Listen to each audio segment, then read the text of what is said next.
லூசா நீ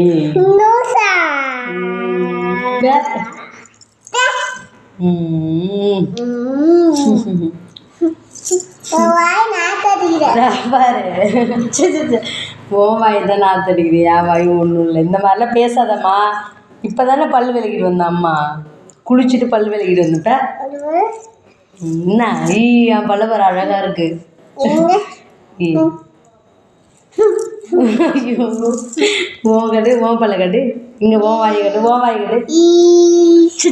நாத்தடிக்கிறாப்பா. நான் கூட ஈன்னு பல் விளக்கிட்டு வந்தேன். நீ கையில் தேய்ச்ச, நான் ப்ரெஷ்ஷில் தேய்ச்சேன். ப்ரெஷ்ஷு வச்சு பல் விளக்குனேன் நான்.